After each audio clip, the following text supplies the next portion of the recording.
ఈ సాగు భూములకే రైతు భరోసా పెద్ద లెక్కల బుక్కే పెట్టిరే ఇక్కడ బీఆర్ఎస్ ప్రభుత్వ హయాంలో రైతు బంధుకు కేటాయించిన నిధులు అవన్నీ బయట పెట్టిరట సంక్రాంతి నుంచి రైతు భరోసా ఓకే రైతు భరోసాపై ప్రభుత్వం ఏర్పాటు చేసిన కేబినెట్ సబ్ కమిటీ అభిప్రాయ సేకరణ ప్రాసెస్ను కంప్లీట్ చేసిందట సో రైతు భరోసాకు సంబంధించిన అభిప్రాయ సేకరణ తీసుకురు మొన్నడాక ఇది ఏదైతే ధరణికి సంబంధించి భూభారతిని పెట్టే ముందు ఎట్లయితే పబ్లిక్ హియరింగ్ ప్రోగ్రామ్ పెట్టిర్రు సో అభిప్రాయ సేకరణ తీసుకుర్రు దీనికి సంబంధించి కూడా అట్లనే చేసిరట పథకం విధి విధానాలను ఖరారు చేసేందుకు రాష్ట్ర ప్రభుత్వం డిప్యూటీ సీఎం బట్టి విక్రమార్క అధ్యక్షతన కేబినెట్ సబ్ కమిటీ వేసింది ఈ కమిటీ స్టేట్ వైడ్గా పర్యటించి అభిప్రాయాలు సేకరించింది రైతుల నుంచి నేరుగా వీడియో కాన్ఫరెన్స్ ద్వారా అభిప్రాయాలు తీసుకున్నది ప్రాథమిక వ్యవసాయ సహకార సంఘాలతో ప్రత్యేక సమావేశాలు నిర్వహించి అభిప్రాయాలు సూచనలు స్వీకరించింది చివరగా శాసనసభ మండలిలో రైతు భరోసాపై చర్చించి పలు పార్టీల అభిప్రాయాలు సైతం తీసుకుంది స్పష్టమైన అభిప్రాయం తెలిపిన పార్టీలు సో కొన్ని స్పష్టమైన అభిప్రాయం తెలిపిన పార్టీలకు సంబంధించి చూడుర్రి పంట సాగు చేసే రైతులందరికీ భరోసా ఇవ్వాలని బీజేపీ స్పష్టం చేసింది వినాలి మీరు ఎందుకంటే ఏ పార్టీకి సంబంధించిన స్టాండ్ ఎట్లా ఉంది ఏ పార్టీ నాయకుడు ఏమేమి మాట్లాడిండు రైతు భరోసా సంబంధించింది సరే రుణమాఫీ గురించి మాట్లాడదాం కానీ రైతు భరోసా గురించి కూడా కొంచెం తెలుసుకుందాం ఒకసారి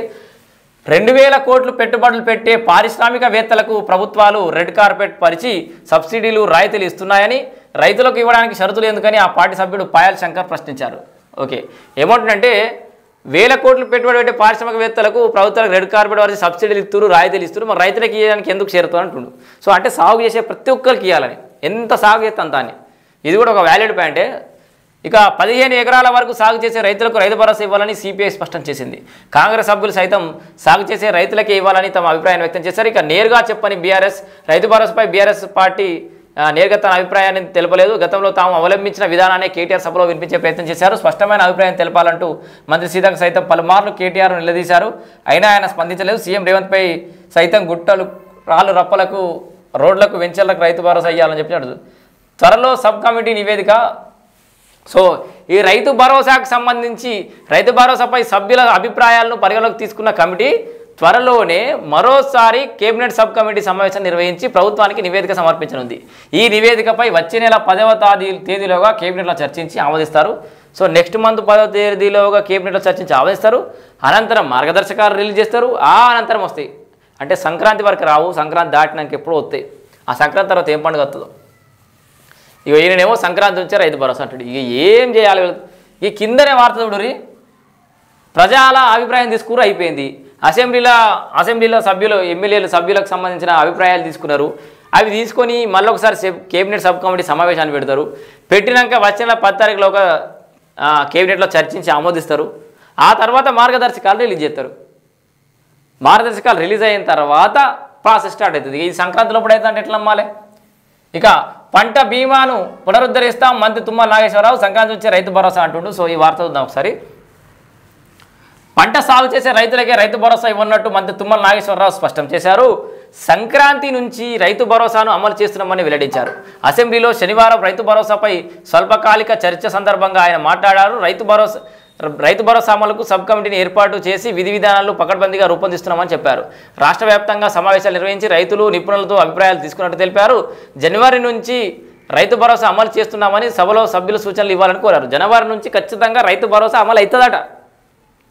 2018-19 గత ప్రభుత్వం రైతు బంధు పథకాన్ని ప్రవేశపెట్టిందని ఎకరానికి 4,000 చొప్పున ఇచ్చి 2019-20లో ఎకరాకు 5,000 పెంచారని మంత్రి తెలిపారు ఈ పథకం ధరణి పోర్టల్లో రికార్డుల ఆధారంగా నిర్ణయించారని భూమి ఉన్నవారు సాగు చేయలేకపోయినా ఈ పథకానికి అర్హులయ్యారని సో ఇదైతే వాస్తవం భూమి ఉండి ధరణిలో భూమి ఉంటే ఆన్లైన్లో భూమి కనబడితే చాలు వాళ్ళకి రైతు భరోసా పడ్డది కానీ ఆడ పొజిషన్లో వేరేటోడు పనిచేసేటోడు వేరే అది ఎవరి పేరు మీద ఉండి వివాదాలలో ఉండి ఇవన్నీ అయితే జరిగినాయి సో ఈ పథకం ధరణి పోర్టల్లో రికార్డుల ఆధారంగా నిర్ణయించారని భూమి ఉన్నవారు సాగు చేయకపోయినా ఈ పథకానికి అర్హులయ్యారని మంత్రి తెలిపారు గత ప్రభుత్వం 12 సీజన్లకు 80,453.41 కోట్ల రైతు బంధు కింద సాయం విడుదల చేసిందని 2023-24లో సాయం 7,625.14 కోట్ల కాంగ్రెస్ ప్రభుత్వం చెల్లించిందని వివరించారు సో రైతు బంధు సాయం పంట విస్తీర్ణం విశ్లేషణ చేయగా సుమారు 21,283.66 కోట్లు సాగు చేయని భూములకు విడుదల చేసినట్టు స్పష్టమైందన్నారు సో సాగు చేయని భూములకు వచ్చిన రైతు భరోసా అయితే రైతు బంధు గతంలో వచ్చింది ఎంతనట 21,283.66 కోట్లు చెల్లించారట సో అందుకు 1400 కోట్లు చెల్లించామని చెప్పారు. పంటల బీమాను పునరుద్ధరిస్తామని వెల్లడించారు. సన్నధాన్యాన్ని ప్రోత్సహించేందుకే బోనస్ ఇస్తున్నామంటుండు. సో మొత్తంగా రైతు భరోసాకు సంబంధించిన అంశం అనేది గిట్లా ఉంది.